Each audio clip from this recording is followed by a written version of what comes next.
BLM Kerala Tamil Nadu Pondicherry. KSRTC സൗജന്യ യാത്രാ പദ്ധതിയായ പ്രിയദർശിനി പുനഃപരിശോധന വേണമെന്നാവശ്യപ്പെട്ട് മുസ്ലിം ലീഗ് ഭരിക്കുന്ന പഞ്ചായത്ത് പ്രമേയം പാസാക്കി. സ്ഥിര വരുമാനവും ആനുകൂല്യങ്ങളും ലഭിക്കുന്ന സർക്കാർ ജീവനക്കാരെ പദ്ധതിയുടെ പരിധിയിൽ നിന്ന് ഒഴിവാക്കണമെന്നാണ് പ്രമേയത്തിൽ ആവശ്യപ്പെട്ടിരിക്കുന്നത്.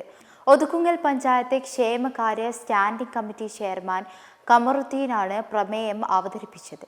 സ്ത്രീകൾക്കായുള്ള സൗജന്യ യാത്രാ പദ്ധതിയുടെ സാമൂഹിക ലക്ഷ്യത്തെ ഭരണസമിതി അംഗീകരിക്കുന്നു. എന്നാൽ യാത്രക്കാരുടെ കുറവ് മൂലം സാമ്പത്തിക പ്രതിസന്ധിയിലായ സ്വകാര്യ ബസ് ഉടമകളുടെയും തൊഴിലാളികളുടെയും ഉപജീവനത്തെ ഇത് സാരമായി ബാധിച്ചിട്ടുണ്ടെന്നും പ്രമേയത്തിൽ ചൂണ്ടിക്കാട്ടുന്നുണ്ട്.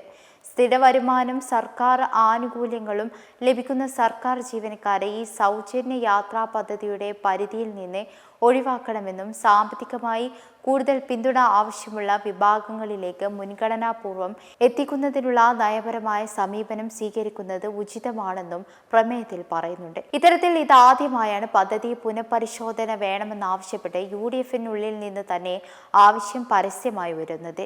ഇതിനു മുമ്പ് പദ്ധതി നിലവിൽ നടപ്പിലാക്കുന്ന രീതിയെക്കുറിച്ച് സംസ്ഥാനത്തെ സ്വകാര്യ ബസ് ഉടമകളും ബസ് തൊഴിലാളി സംഘടനകളും ഗൗരവമായ ആശങ്കകൾ ഉന്നയിച്ചിരുന്നു.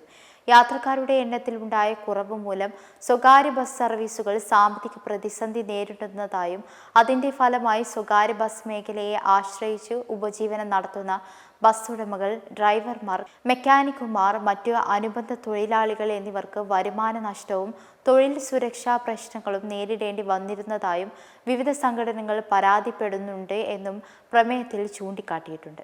BLM കേരള തമിഴ്നാട് പോണ്ടിച്ചേരി.